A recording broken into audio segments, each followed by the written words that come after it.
Hello दोस्तों, आज हम बात करेंगे हार्ट पेशेंट्स में इरेक्टाइल डिस्फंक्शन की प्रॉब्लम के बारे में। इरेक्टाइल डिस्फंक्शन यानी लिंग में तनाव ना आना, ये काफ़ी कॉमन प्रॉब्लम है और काफ़ी हद तक हार्ट पेशेंट्स में देखने को मिलता है, काफ़ी कॉमनली देखने को मिलता है। खासकर heart failure, atherosclerotic, diabetic, hypertensive और कई हार्ट के दूसरे पेशेंट्स में भी देखने को मिलता है। काफ़ी हद तक इसमें सर्कुलेशन रिलेटेड इशू रहता है, इसलिए सर्कुलेटरी बीमारी में यानी जिसमें नलियों में कोई चोक या ब्लॉकेज होता है वैसी बीमारियों में ये देखने को मिलता है। आज हम बात करेंगे इसके कारण क्या है, इसका मैनेजमेंट क्या है और क्या क्या इंपॉर्टेंट इश्यूज होते हैं हार्ट पेशेंट्स में इरेक्टाइल डिस्फंक्शन संबंधित, ताकि ओवरऑल एक रिलेशन बन पाए और अंडरस्टैंडिंग बन पाए। टॉपिक पर जाने से पहले जो लोग हमारे चैनल पर नए हैं उन्हें रिक्वेस्ट करूँगा कि चैनल को सब्सक्राइब करें, वीडियोज़ को लाइक करें, शेयर करें, फॉलो करें, कमेंट करें, पूरा देखें। टॉपिक इंपॉर्टेंट है, इसे अंत तक देखिएगा। चलिए शुरू करते हैं इंपॉर्टेंट वीडियो। सबसे पहला, इरेक्टाइल डिस्फंक्शन के कारण क्या हो सकते हैं हार्ट पेशेंट्स में। हार्ट पेशेंट्स में यूजली नलियों का ब्लॉकेज होता है कोलेस्ट्रॉल जमा होने की वजह से, इसलिए एथेरोस्क्लेरोसिस की वजह से इरेक्टाइल डिस्फंक्शन होता है।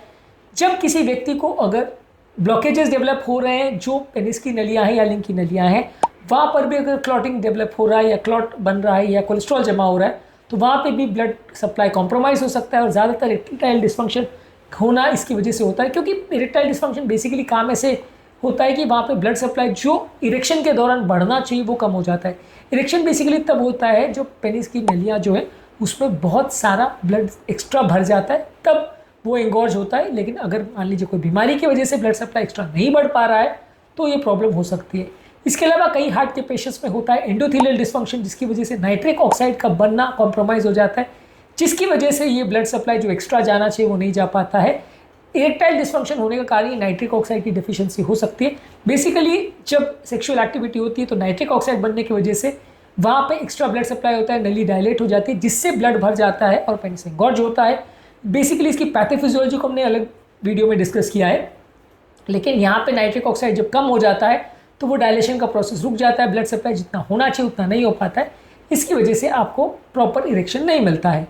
इसके अलावा कुछ मेडिसिन जो हार्ट पेशेंट को दी जाती है, जैसे कि बीटा ब्लॉकर्स, कुछ पेशाब बढ़ाने वाली दवा या कुछ बीपी के लिए दवा, ये इरेक्टाइल डिस्फंक्शन की प्रॉब्लम को अफेक्ट कर सकती है या आपके ब्लड टेस्टोस्टेरोन लेवल को भी अफेक्ट कर सकते हैं, इससे ईडी का प्रॉब्लम हो सकता है।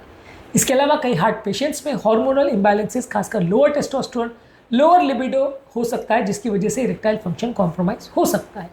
इसके अलावा कई हार्ट पेशेंट्स में होते हैं मेंटल स्ट्रेस और साइकोलॉजिकल प्रॉब्लम, जैसे डिप्रेशन, एंग्जाइटी और मेंटल स्ट्रेस। ये सारी चीज़ें डायरेक्टली और इनडायरेक्टली आपके हार्ट के फंक्शन को अफेक्ट करती है, आपके इरेक्शन के फंक्शन को कॉम्प्रोमाइज़ करती है, तो हार्ट पेशेंट में ये होने का चांस ज़्यादा है। कई बार ऐसा होता है कि लोग अपनी सेक्सुअल डिज़ायर्स को, नीड्स को इग्नोर भी करना चालू कर देते हैं, क्योंकि उनको लगता है यार हार्ट फेलियर इतनी सीरियस बीमारी है, कहाँ हम सेक्सुअल नीड्स के पीछे पड़े, वो इग्नोर हो जाती है। इसकी वजह से भी साइकोलॉजिकली भी लोगों को इरेक्टाइल डिस्फंक्शन हो जाता है। तो इरेक्टाइल डिस्फंक्शन काफ़ी हद तक साइकोलॉजिकल प्रॉब्लम से रिलेटेड होता है और हार्ट पेशेंट में इनके होने के और भी बहुत सारे कारण होते हैं। अब हार्ट पेशेंट्स में अगर इरेक्टाइल डिस्फंक्शन है तो मैनेज कैसे करें।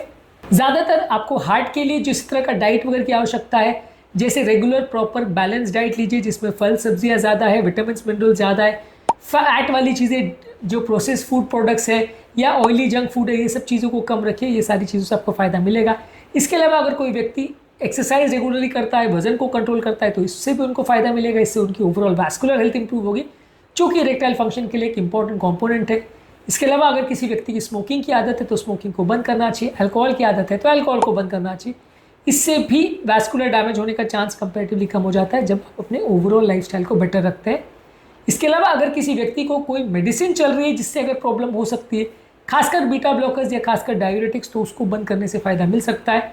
इसके अलावा समय समय पर जब आपको सेक्सुअल एक्टिविटी करनी हो तो वायग्रा, साइलिस या वार्डेनाफिल, यानी कि सिल्डेनाफिल, टेडालाफिल, वार्डेनाफिल, जो कि इरेक्टाइल डिस्फंक्शन के पेशेंट्स में मदद करती है, ये आप यूज़ कर सकते हैं। इनको यूज़ करने के लिए थोड़ा आपको ये ध्यान रखने की ज़रूरत है कि कई बार हार्ट पेशेंट नाइट्रेट्स पर होते हैं और ये दवाई क्योंकि फॉस्फोडाइएस्टरेज 5 इनहिबिटर है, जिसकी वजह से अगर आप ये दवाइयों को नाइट्रेट्स के साथ, सॉर्बिट्रेट वाली जो गोली है इसके साथ अगर लेते हैं तो ब्लड प्रेशर सडनली बहुत ज़्यादा ड्रॉप हो सकता है, जान का खतरा हो सकता है। इसलिए इनको सावधानीपूर्वक यूज़ करें, पर यूज़ कर सकते हैं, सावधानीपूर्वक करें तो अच्छा है। इसके अलावा यदि किसी हार्ट फेलियर पेशेंट्स की अगर ओवरऑल फिजिकल कैपेबिलिटी कॉम्प्रोमाइज़ है तो एक्सरसाइज करके उसको इम्प्रोवाइज़ करें, नहीं तो सेक्सुअल एक्टिविटी के दौरान आपको इसमें प्रॉब्लम होगी।